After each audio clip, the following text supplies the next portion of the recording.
आखिर Cody Rhodes ने ये मैच क्यों लड़ा? क्या ये WWE का सबसे दर्दनाक परफॉर्मेंस था?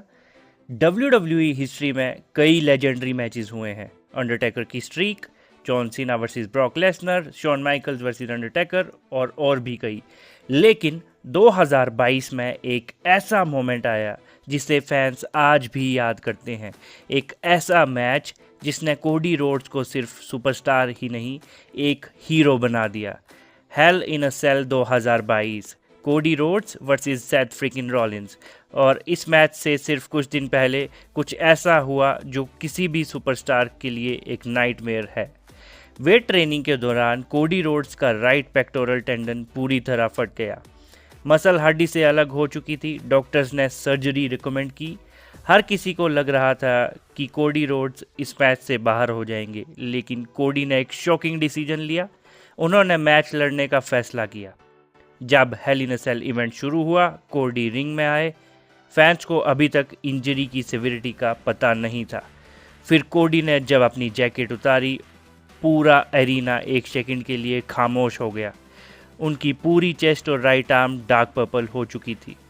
ये नॉर्मल ब्रूज नहीं था, ये एक कम्प्लीटली टॉर्न पेक्टोरल मसल का रिजल्ट था।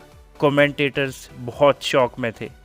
फैंस को यकीन नहीं हो रहा था कि कोडी इस कंडीशन में मैच लड़ने वाले हैं। और याद रखिए, ये कोई नॉर्मल मैच नहीं था, ये hell in a cell match था। WWE का सबसे brutal stipulation, steel cage, no disqualification, weapons allowed, और सामने थे सेथ फ्रिकिन रॉलिंस। रॉलिंस ने हील की तरह एग्जैक्टली वही किया जो उनके कैरेक्टर को करना चाहिए था।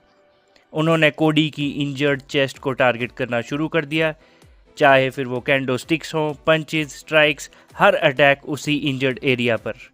हर बार जब सेथ अटैक करते, फैंस को लगता था शायद कोडी अब नहीं लड़ पाएंगे, लेकिन कोडी बार बार उठते रहे, एक हाथ से लड़ते रहे, दर्द के साथ लड़ते रहे। और फिर आया मैच का क्लाइमैक्स।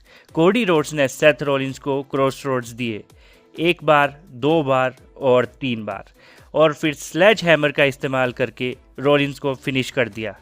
1, 2, 3, कोडी रोड्स जीत गए। लेकिन उस रात जीत सिर्फ मैच की नहीं थी, उस रात कोडी रोड्स ने WWE यूनिवर्स का रिस्पेक्ट जीता था। अगले ही दिन कोडी सर्जरी के लिए चले गए। कई महीनों तक WWE से दूर रहने के बाद जब वो वापस आए तो फैंस उन्हें पहले से ज़्यादा सपोर्ट कर रहे थे। उन्होंने रॉयल रंबल जीता और आगे चलकर WWE चैंपियन भी बने। आज भी कई फैंस कहते हैं कि हेल इन अ सेल 2022 सिर्फ एक मैच नहीं था, ये एक एग्जाम्पल था कि किसी इंसान को अपनी ड्रीम्स और प्रोफेशन से कितना प्यार हो सकता है। और इसीलिए Cody Rhodes versus Seth Rollins hell in a cell 2022 का WWE हिस्ट्री का सबसे करेजियस परफॉर्मेंस में से एक माना जाता है। आपके हिसाब से क्या ये WWE हिस्ट्री का सबसे तगड़ा परफॉर्मेंस था? और क्या आप कोडी रोड्स के फ़ैन हैं? कमेंट करके ज़रूर बताएं।